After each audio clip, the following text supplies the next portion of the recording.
खुदाम से यीशु में एक बार फिर से आप तमाम मसीह बहनों को सलाम। जय मसीह की प्रेज़ द लॉर्ड। प्रकाशित वाक्य के एक और नए एपिसोड में मैं आप सभी का स्वागत करता हूं। तो अगर आपने हमारे पहले एपिसोड्स नहीं देखे हैं, प्लीज़ जाएं, उन्हें जरूर देखें, क्योंकि आप में से बहुत से लोगों को पता है कि हम अध्याय 8 और 9 की अभी स्टडी करके आए हैं, जिसमें से हमने 7 तुरियों के भेद के विषय में जाना है कि वो 7 तुरियों का मतलब क्या है, वो कब फूंकी जाने वाली है, वो किन चीज़ों को रिप्रेजेंट करती हैं और इन 7 तुरियों के हमारी ज़िंदगी में क्या मायने हैं। तो अब तक अध्याय 9 तक हमने 6 तुरियों को जाना है, क्योंकि अध्याय 9 तक अभी सिर्फ 6 ही तुरियां फूंकी गई हैं। आज अध्याय 10 को हम शुरू करने वाले हैं। तो शुरू करने से पहले मेरी आपसे रिक्वेस्ट है, अगर आपने हमारे इस चैनल को सब्सक्राइब नहीं किया हो, आप प्लीज़ सब्सक्राइब जरूर कर लें, साथ में बेल आइकन को दबा देना, ताकि हर नए एपिसोड्स का वीडियो या अपडेट आप तक सबसे पहले पहुंच सके। ओके, तो चलिए ज़्यादा वक्त ज़ाया ना करते हुए हम सीधा जाएंगे अध्याय 10 में और वचन 1 से पढ़ना शुरू करेंगे। Revelation chapter 10 verse beginning from 1 लिखा है यहाँ पर। फिर मैंने एक और शक्तिशाली स्वर्गदूत को बादल ओढ़े हुए स्वर्ग से उतरते देखा। उसके सर के ऊपर मेघ धनुष था, उसका मुंह सूर्य के समान और उसके पांव आग के खंबे के समान थे। और तो यहाँ पर हमें एक इंटरल्यूड देखने को मिल रहा है। आप कहेंगे इंटरल्यूड मतलब क्या? जैसे मैं पिछले एपिसोड्स में कहते आ रहा हूँ, जब हमने मोहरों का जिक्र देखा, जो 7 मोहरें खोलती हैं, हमने देखा कि वहां पर एक 4 का सेट है, एक 2 का सेट है, और फिर एक लंबे इंटरल्यूड के बाद जो 7वीं मोहर है वो खोली जाती है। अब सेम चीज यहाँ इन तुरियों के साथ भी है, जैसे मैं कहते आ रहा हूँ। यहाँ पर 4 तुरियां पहले फूकी गई, वहां पर इसके बाद फिर एक 2 का सेट आया, जो कि हमें देखने को मिला अध्याय 9 में। 9 के बाद अब अध्याय 10 शुरू हो रहा है, लेकिन 10 में 7वीं तुरी नहीं है, तो फिर से सेट है 4 का, 2 का और 1 का। अब एक तुरी आएगी अध्याय 11 में। अब यहाँ पर अध्याय 10 में फिर से फिलिंग है, इंटरल्यूड है, यहाँ पर फिर से कुछ इंफॉर्मेशन को फिल किया गया है। तो अध्याय 10 में 7वीं तुरी नहीं है, बल्कि एक इंटरल्यूड है, कुछ इंफॉर्मेशन को फिल किया गया। अब वो क्या है, अब अध्याय 10 में हम इन्हीं चीजों को समझने की कोशिश करते हैं। तो 6 तुरी अभी तक फूकी गई हैं। 7वीं तुरी इस चैप्टर के जो नेक्स्ट चैप्टर आने वाला है अध्याय 11, वहां पर फूकी जाएंगी। और इस 10 अध्याय में कोई तुरी नहीं है, यहाँ पर कुछ इंफॉर्मेशन है जो भरी गई है। तो वो क्या है, चलिए हम आज वही समझने की कोशिश करते हैं। तो जब हम अध्याय 10 के वचन 1 को पढ़ रहे हैं, तो यहाँ पर हमें एक शक्तिशाली स्वर्गदूत दिखाई दे रहा है, इंग्लिश में अ ग्रेट माइटी एंजल। अब ये माइटी एंजल कौन है? तो जो क्रिश्चियन कमेंटेटर्स हैं, मैंने इसकी बहुत सारी स्टडी करी, देखा, समझने की कोशिश करी। तो जो क्रिश्चियन कमेंटेटर्स हैं, बिब्लिकल थियोलॉजियंस हैं, वो इस चीज को लेकर अलग अलग अपने व्यूज देते हैं कि ये जो माइटी एंजल है, ये जो ग्रेट एंजल है, वो कौन है। तो 2 मेन व्यूज दिए जाते हैं। ओके, एक तरफ वो है जो ये मानते हैं कि ये जो माइटी एंजल, ये जो शक्तिशाली स्वर्गदूत है, ये प्रभु यीशु मसीह है। दूसरी तरफ एक कमेंटेटर्स ये भी व्यू रखते हैं कि नहीं, ये प्रभु यीशु नहीं है, ये माइटी एंजल मिकाएल फरिश्ता है, ये प्रभु यीशु नहीं है, ये एक महान बड़ा स्वर्गदूत है, एक बड़ा आर्क एंजल है, प्रभु यीशु नहीं है। तो दोनों पार्टीज की या दोनों तरफ में बड़ी ही स्ट्रॉन्ग आर्गुमेंट्स हैं।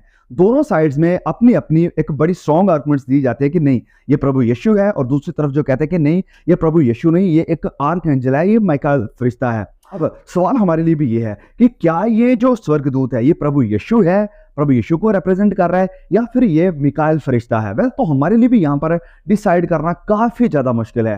क्यों? क्योंकि जो शब्दावली यहाँ पर यूज हुई है, जो वर्डिंग यहाँ पर यूज हुई है इस शक्तिशाली स्वर्गदूत के लिए, ये किसी क्रिएशन के लिए या बनाई हुई सृष्टि के लिए बड़ी मुश्किल दिखाई पड़ती है। क्योंकि ये जो शब्द यूज हुए हैं, ये एक स्वर्गदूत के लिए इस्तेमाल हो सकते हैं। बड़ा मुश्किल लगता है हमें इस बात को मानने में। क्यों? क्योंकि जैसे यहां पर लिखा है कि उसका मुंह सूर्य के समान, उसके पांव आग के खंबे के समान है। तो ये जो वर्ड है, ये प्रभु यीशु के लिए यूज हुए हैं। अध्याय 1 में जब हम पढ़ते हैं कि उसका चेहरा जो है, उसका जो फेस है, वो सूर्य के समान है, ये शब्द किसके लिए यूज है? प्रभु यीशु के लिए भी। और इसी कारण ज्यादातर कमेंटेटर्स इस बात को मानते हैं कि ये जो स्वर्गदूत है, ये प्रभु यीशु मसीह ही है। फिर सिर्फ यही नहीं, आगे भी जब आप पढ़ते आते हो तो हमें यही कंक्लूजन देखने को मिलेगी कि नहीं, ये कोई नॉर्मल बीइंग नहीं है, ये कोई आम चीज नहीं है, कोई आम सृष्टि या क्रिएशन नहीं है, ये कोई बड़ी ही महान चीज है। तो ये क्या प्रभु यीशु है? तो मैं थोड़ा सा इस चीज की तरफ इंक्लाइन करता हूं, झुकता हूं कि यस, ये प्रभु यीशु मसीह ही है।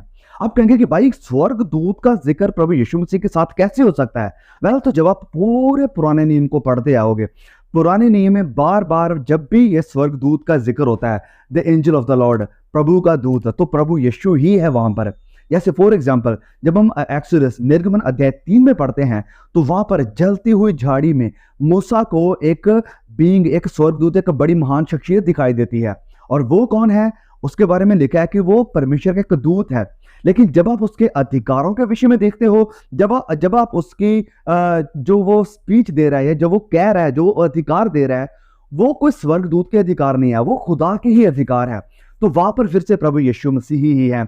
जब हम देखते हैं, जब हाजरा को घर से निकाल दिया गया अब्राहम और उसकी जो वाइफ सारा के द्वारा, तो रास्ते में जब सारा, ये जो हाजरा है, वो प्यास के साथ मरने लगी, उसका बेटा इस्माइल भी, तो वहां पर फिर से ये स्वर्गदूत आता है जिसे कहा जाता है the angel of the Lord, प्रभु का स्वर्गदूत।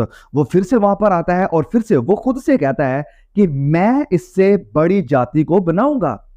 अगर ये स्वर्गदूत है तो वो खुद से ही अधिकार नहीं रख सकता है।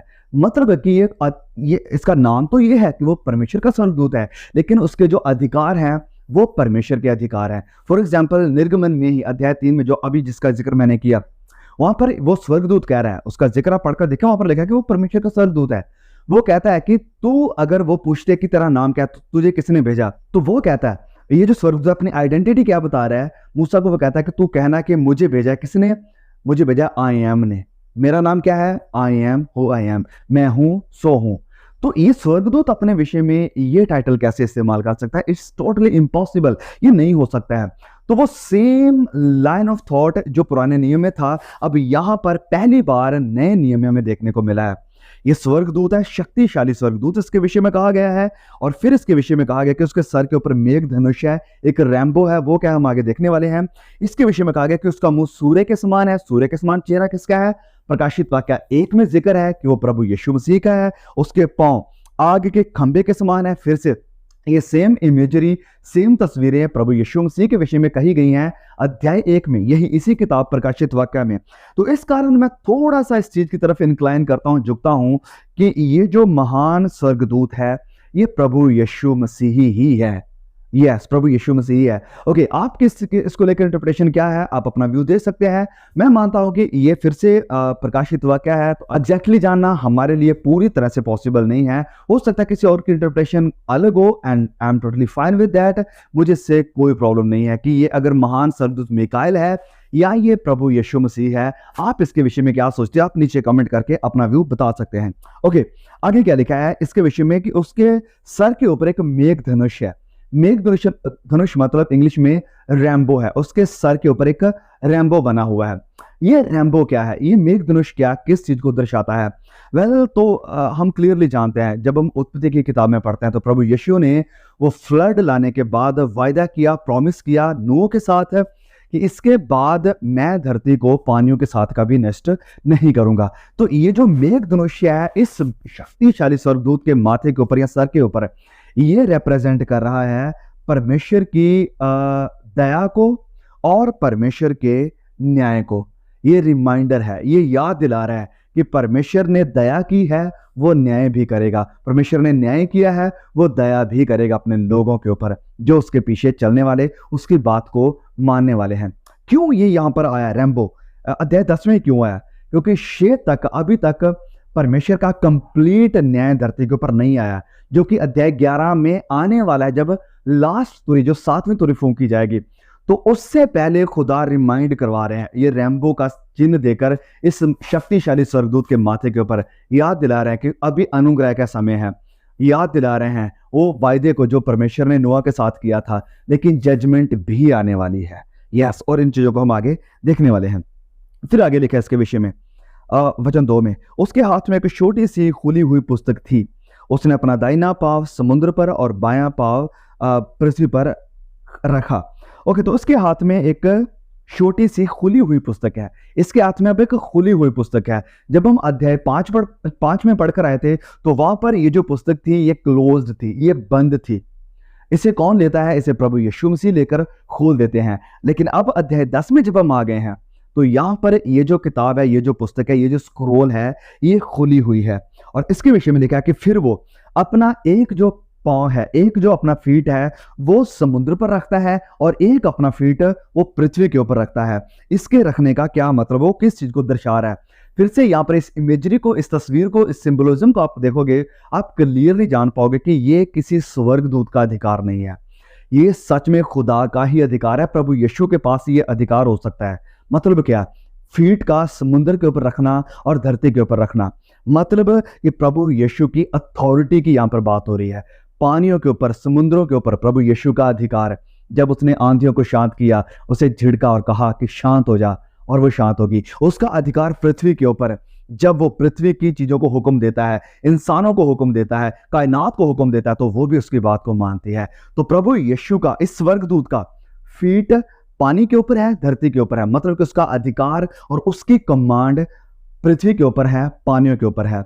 मतलब कि उसके अधीन है, सब कुछ उसके पांव के नीचे है, उसकी कमांड के नीचे है, उसके अधिकार के नीचे है। इसका सिंपली मतलब यही है। फिर आगे जब हम पढ़ते हैं वचन 3 से, और ऐसे बड़े शब्द से चिल्लाया जैसा सिंह गरजता है, और जब वह चिल्लाया तो गर्जन के 7 शब्द सुनाई दिए। तो यहाँ पर ये जो माइटी एंजल है, ये जो शक्तिशाली स्वर्गदूत है, ये जब बोलने लगा तो इसकी जो आवाज थी बड़ी अद्भुत और बड़ी ही भयंकर आवाज थी।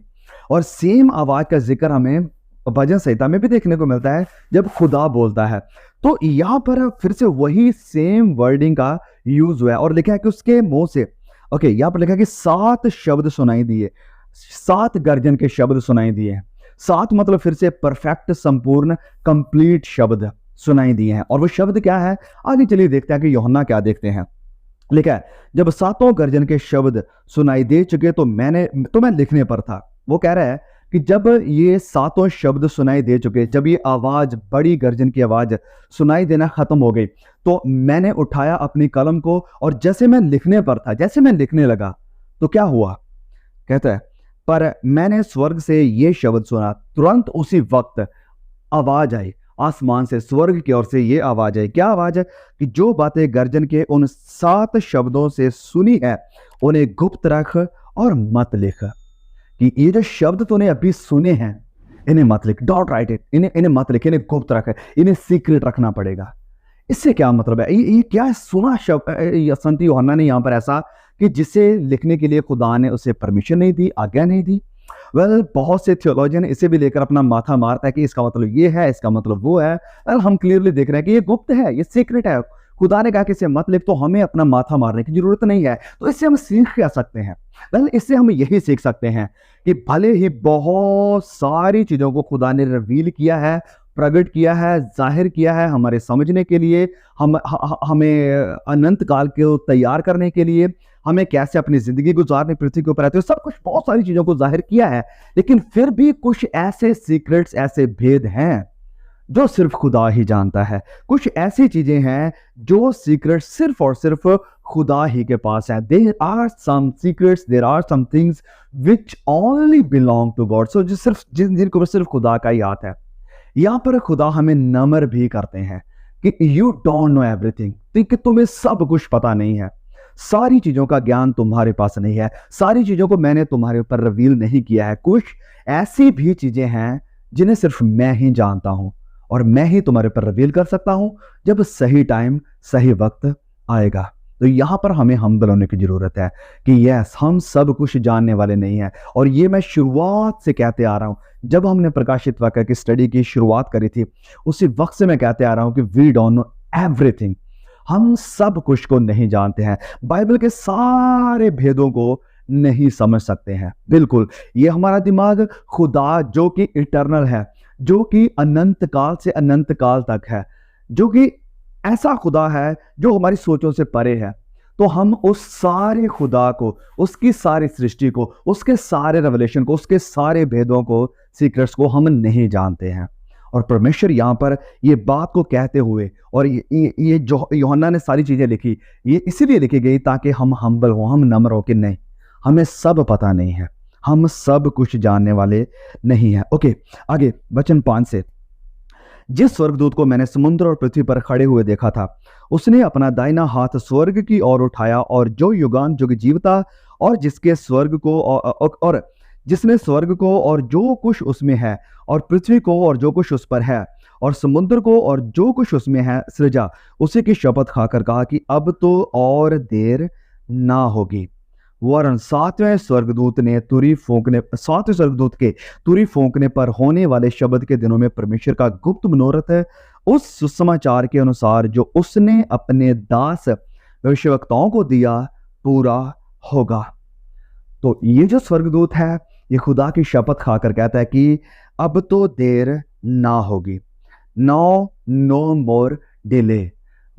टाइम बहुत ज्यादा हो चुका, टाइम गुजर चुका, अब देरी नहीं है, वक्त करीब है। वो जो सातवीं तुरी है वो फूंकी जाने वाली है और सातवीं तुरी फूंकते ही क्या होगा? देखा कि परमेश्वर का गुप्त मनोरथ पूरा होगा। परमेश्वर का गुप्त मनोरथ, इंग्लिश में लिखा है the mystery of God will be fulfilled. अब यहां से सवाल ये आ गया, ये मिस्ट्री क्या है? मिस्ट्री क्या है? वेल, मिस्ट्री या ये जो गुप्त भेद या गुप्त मनोरथ, मिस्ट्री एक ऐसी चीज है, गुप्त हुई चीज एक ऐसी है जिसे हम अपने टेक्नोलॉजी लगाकर, अपने दिमाग लगाकर, अपना मैथमेटिक्स करके या अपनी तरफ से अपनी चालाकियों के साथ इसे नहीं समझ सकते हैं। सीक्रेट या मिस्ट्री एक ऐसी चीज होती है। मिस्ट्री वो चीज है जिसे सिर्फ और सिर्फ खुदा ही रिवील कर सकते हैं। मिस्ट्री सिर्फ और सिर्फ परमेश्वर ही जाहिर कर सकते हैं, परमेश्वर ही प्रकट कर सकते हैं अपने बच्चों के ऊपर, अपने लोगों के ऊपर। और मैं शुरुआत से कहते आ रहा हूं कि जो लोग नम्र हैं, जो लोग सेवक होने को तैयार हैं, जो लोग दास होने को तैयार हैं, जो अपने आप को नीचा करने को तैयार है, खुदा अपने मनोरथ, खुदा अपने रेवलेशंस, खुदा अपनी मिनिस्ट्रीज को उन्हीं लोगों के ऊपर रिवील करते हैं, प्रकट करते हैं। ये मिस्ट्री है क्या? बाइबल में हमें इसका क्या जवाब मिलता है? वेल, तो मिस्ट्री के there are different aspects to the mystery of God. कि जो यहाँ पर लिखा है ना, परमेश्वर का जो गुप्त मनोरथ है या परमेश्वर की जो मिस्ट्री है, रहस्य जो खुदा का है, इसके अलग अलग एस्पेक्ट्स हैं। तो हम कुछ चार को देखते हैं, चार मिस्ट्रीज के एस्पेक्ट, खुदा के जो रहस्य हैं। जब हम पढ़ते हैं रोमियो अध्याय 11 और उसके वचन 25 में, यहाँ पर यहूदियों के हृदय की बात हुई है। और ये भी एक मिस्ट्री है कि जब ये कि इनका जो हृदय है, इनका जो दिल है, ये कठोर रहेगा। कब तक कठोर रहेगा? ओके, ये वचन हमें क्लियर करके बता रहा है। और ये भी खुदा की नजर में एक मिस्ट्री है, एक रहस्य है। क्या लिखा है यहाँ पर वचन 25 में? हे भाइयों, कहीं ऐसा ना हो कि तुम अपने आप को बुद्धिमान समझ लो, कि तुम अपने आप को बड़ा समझदार समझ लो। इसलिए मैं नहीं चाहता कि तुम इस भेद से अनजान रहो, कि तुम इस मिस्ट्री से अनजान रहो, इस भेद से अनजान रहो। क्या भेद? कि जब तक अन्य जातियां पूरी रीति से प्रवेश ना कर लें, तब तक इजराइल का एक भाग ऐसा ही कठोर रहेगा। इजराइलियों का एक हिस्सा है, एक भाग है जो ऐसे कठोर बना रहेगा, उनके हृदय कठोर सख्त बने रहेंगे। ये भी खुदा की नज़र में एक मिस्ट्री है। फिर दूसरी मिस्ट्री है खुदा का जो मकसद है कलीसिया के लिए, चर्चेस के लिए। ये भी एक मिस्ट्री है जो हमें देखने को मिलता है इफिसियों अध्याय 3 और उसके वचन 3 में। आप अध्याय 7, 8, 9 और 11 तक को पढ़ते हो, आपको पूरी चीजें क्लियर हो जाएगी। आप इस वीडियो को यहीं पर रोककर पूरा 11 तक पढ़ सकते हो, अध्याय 3 से लेकर 11 तक। लेकिन मैं यहाँ पर सिर्फ 5-6 तक को पढ़ूंगा। ओके, फिर से बता दो, इफिसियों अध्याय 3 वचन 3 से लिखा है यहाँ पर, अर्थात ये कि वह मिस्ट्री मुझ पर प्रकाशन के द्वारा प्रकट हुआ। प्रकाशन के द्वारा वो बोल रहा है कि ओके, मैंने बड़ा जाना है सारी किताबों को, मूसा की व्यवस्था को, नहीं इस कारण नहीं, मैं बड़ा बुद्धिमान हूं, बड़ा पढ़ा लिखा हूं, नहीं इसके कारण नहीं, खुदा के प्रकाशन के द्वारा। जैसे मैंने कहा कि जो मिस्ट्री है उसे सिर्फ परमेश्वर ही रिवील करते हैं, परमेश्वर ही जाहिर करते हैं, प्रकाशित करते हैं। तो यहाँ पर संत पौलुस भी सेम बात कह रहा है। वो कहता है कि अर्थात ये भेद मुझ पर प्रकाशन के द्वारा प्रकट हुआ है। प्रकाशन के द्वारा प्रकट हुआ है। ये जो मिस्ट्री होती है वो प्रकट होती है, ना कि वो समझी जाती है अपने बुद्धि लगा के। ओके, आगे जैसा मैं पहले ही संक्षेप में लिख चुका हूं, जिसे तुम पढ़कर जान सकते हो कि मैं मसीह का वह भेद कहां तक समझता हूं जो अन्य समयों में मनुष्यों की संतानों को ऐसा नहीं बताया गया था, जैसा कि आत्मा के द्वारा अब उसके पवित्र प्रेरितों और भविष्यवक्ताओं पर प्रकट किया गया है। अर्थात ये कि मसीह यीशु के सुसमाचार के द्वारा अन्य जातीय लोग मिरास में साझी और एक ही देह के और प्रतिज्ञा के भागी हैं। ओके, तो ये भी एक मिस्ट्री है, एक रहस्य है कि कैसे खुदा मसीह यीशु के सुसमाचार के द्वारा जो अन्य जाति हैं और जो चुनी हुई देह है, जो चुने हुए लोग हैं, वो सारे एक ही देह का हिस्सा हैं। ये सब एक ही हैं। ये भी एक मिस्ट्री है। फिर तीसरा कुलुस्सियों अध्याय 1 और उसके वचन 27 को हम यहाँ पर पढ़ेंगे।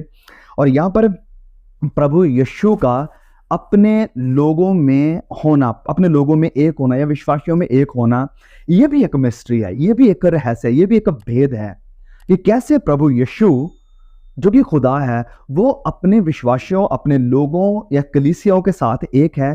ये भी एक रहस्य है। इसका जिक्र भी यहाँ पर संत पौलुस करते वचन 27 में, कुलुस्सियों अध्याय 1 वचन 27 लिखा है यहाँ पर, जिन पर परमेश्वर ने प्रकट करना चाहा कि उन्हें ज्ञात हो कि अन्य जातियों के उस भेद की महिमा का मूल्य क्या है, और वह ये है, ये भेद ये है कि मसीह जो महिमा की आशा है तुम में रहता है।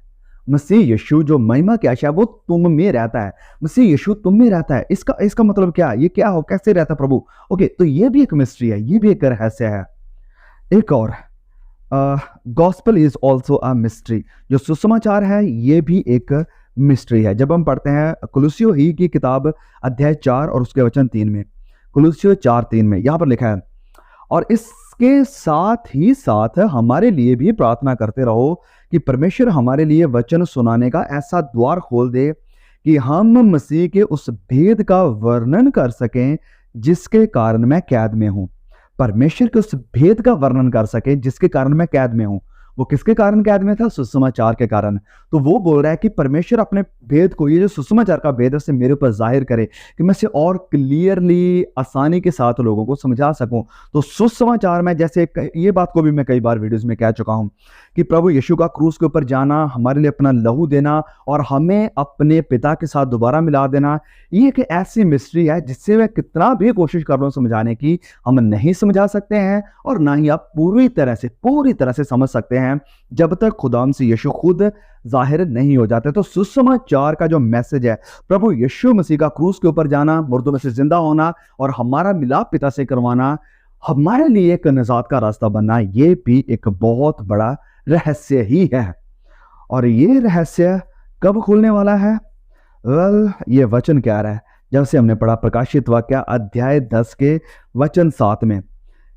फिर से मैं वचन पढ़ूंगा, वरन 7वें स्वर्गदूत की तुरी फूंकने पर, 7वें स्वर्गदूत की तुरी फूंकने पर, ये आखिरी तुरी है, लास्ट तुरी है। जब आखिरी तुरी फूंकी जाती है तो प्रभु यीशु आते हैं। तो लिखा है तुरी फूंकने पर होने वाले शब्द के दिनों में परमेश्वर का गुप्त मनोरथ उस समाचार के अनुसार जो उसने अपने दास भविष्यवक्ताओं को दिया पूरा होगा। तो परमेश्वर का ये जो मिस्ट्री है, रहस्य है, वो पूरा होगा कब? जब 7वीं तुरी, आखिरी तुरी फूंकी जाएगी, तब प्रभु यीशु से प्रकट हो गए। जब खुदा से यीशु प्रकट होते हैं, उसके लोग उसके साथ मिलाए जाते हैं, तब ये जो सारे रहस्य हैं, सारी मिस्ट्रीज है कि प्रभु यीशु अपने लोगों के बीच में कैसे है, प्रभु यीशु कैसे पूरी दुनिया को अपने साथ मिलाने की कोशिश कर रहे हैं, सुसमाचार का रियल मतलब क्या है, ये सब चीजें तब क्लियर हो जाएंगी, हम आसानी से इन्हें समझ जाएंगे।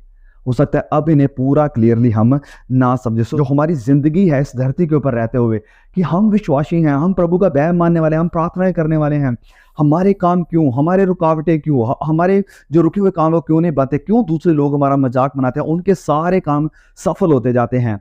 तो हमारा इस धरती के ऊपर रहना भी एक मिस्ट्री ही है। और जैसे ही 7वीं तुरी फूंकी जाती है, जब 7वीं तुरी फूंकी जाती है तो सारे रहस्य खुल जाते हैं, सारी बातों से पर्दा उठ जाता है, सारे सवालों के जवाब मिल जाते हैं, सब कुछ हमारे लिए क्लियर हो जाता है। कब?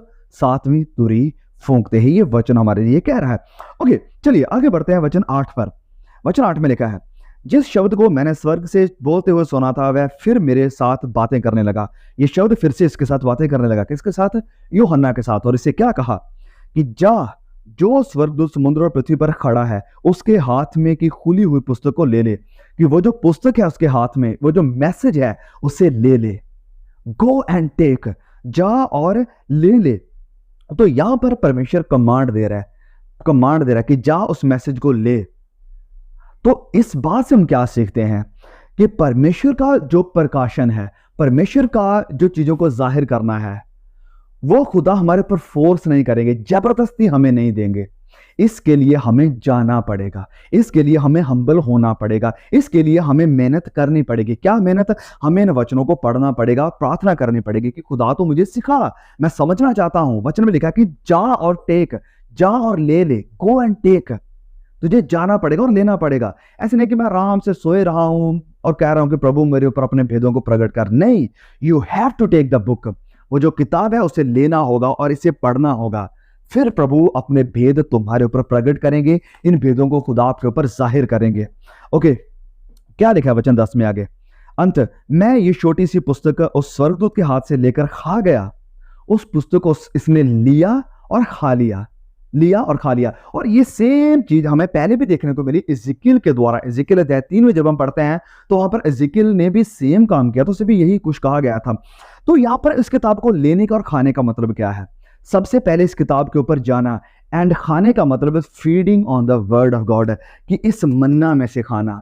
ये जो रोटी है, खुदा का वचन, खुदा का कलाम, प्रभु की बातें, इसे खाना, इसे डाइजेस्ट करना, इसे डाइजेस्ट करना। खाने का मतलब है अंदर तक ले जाना, ना कि सिर्फ पढ़ना सुपरफिशियल तरीके से बस चबाना और फेंक देना। नहीं, खाना मतलब इसे अंदर तक लेकर जाना।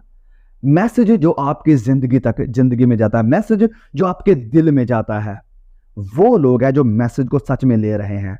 तो हमें यूहन्ना की तरह होना है। हमें खुद वचनों की सच्चाई की तरफ भागना है, वचनों की तरफ खुद जाना है। वचनों को समझने के लिए हमें वचनों के साथ टाइम स्पेंड करना है। फिर परमेश्वर हमारे ऊपर अपने प्रकाशन को जाहिर करेगा। अगर हम इच्छा रखते हैं तो फिर हम इस वचन को खाएंगे। मतलब we will be feeding on the word of God.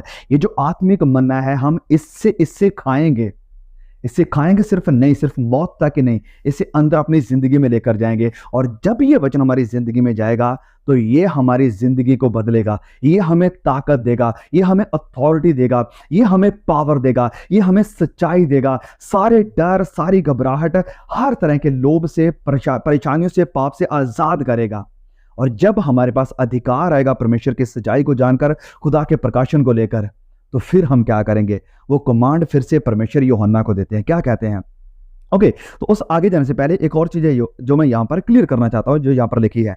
वचन 10 में हमने जब पढ़ा, मैं वह छोटी पुस्तक उस स्वर्गदूत के हाथ से लेकर खा गया, वह मेरे मुख में तो मधु से मीठी लगी, पर जब मैं उसे खा गया तो मेरा पेट कड़वा हो गया।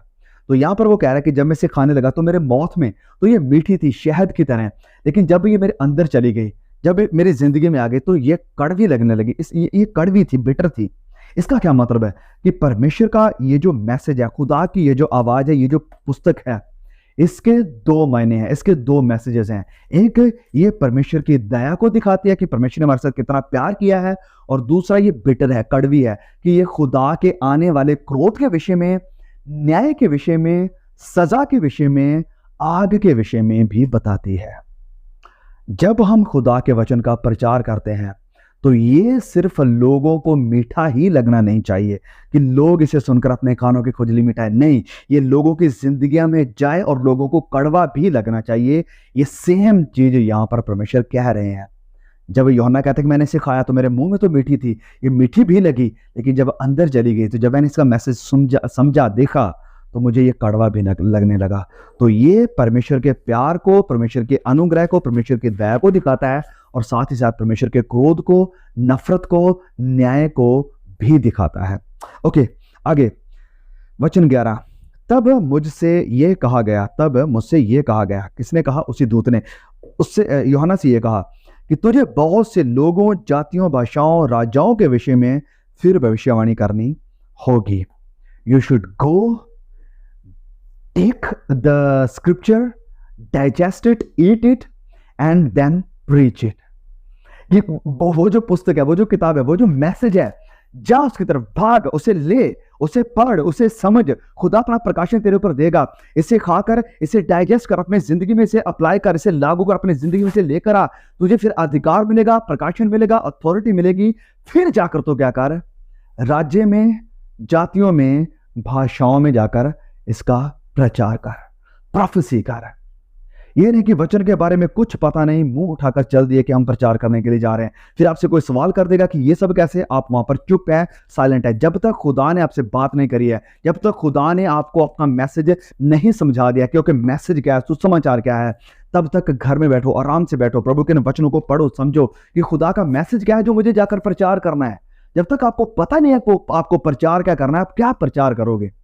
परमेश्वर यहाँ पर यही मैसेज यूहन्ना को कह रहे हैं कि पहले जा, मैसेज को ले, उस मैसेज को खा, आपकी जिंदगी में जाए, फिर जातियों में, भाषाओं में, राजाओं में जाकर इसका प्रचार कर, किसी एक जगह पर ही नहीं, एक पर्टिकुलर कम्युनिटी को ही नहीं, सारी जातियों पर। और ये सेम मैसेज प्रभु यीशु मसीह का भी था। जब हम मत्ती के आखिरी वचनों को पढ़ते हैं, जब वो खुदा मसीह यीशु ग्रेट कमीशन दे रहे हैं, जब हमने चेलों को भेजते हुए कि जाओ सारी जातियों में प्रचार करो, उन सब बातों का प्रचार करो जो मैंने तुम्हें सिखाई हैं, जो मैंने तुम्हें सिखाई हैं और जो तुमने सीखी हैं, जो तुमने सीखी हैं। सीखना जरूरी है, परमेश्वर के वचनों को पढ़ना जरूरी है, परमेश्वर से प्रकाशन को लेना जरूरी है, अगर हम अथॉरिटी, पावर और सच्चाई के साथ प्रभु के वचनों को प्रचार करना चाहते हैं। ओके, तो अध्याय 11 में फिर से 7वीं जो तुरी है वो फूंकी जाने वाली है। उससे पहले 2 गवाह आएंगे। ये 2 गवाह कौन है, इनका मतलब क्या है, इनका भेद क्या है, कौन सा पशु आकर इन्हें मार रहा है, वो कौन है, तो इन सब चीज़ों को हमारे नेक्स्ट एपिसोड्स में हम स्टडी करेंगे डीपली। अब तक अगर आपने इस वीडियो से, इस एपिसोड से ब्लेसिंग को पाया है, प्लीज़ इसे और भाई बहनों के साथ जरूर शेयर करें। और मेरी आपसे रिक्वेस्ट है कि प्लीज़ प्लीज़ प्लीज़ चैनल को सब्सक्राइब करें और भी लोगों तक पहुंचाएं, क्योंकि इन अंतिम दिनों में खुदा के इन वचनों का प्रकाशित वाक्य की जो किताब है, इसका प्रचार होना, इसे समझना, इसके ऊपर चलना, इसके अकॉर्डिंग खुदा की बातों को मानना आज के समय में बहुत ही जरूरी है। प्लीज़ इस वीडियो को जरूर बहुत सारे भाई बहनों तक फैला दें। God bless you all, see you again, आमीन।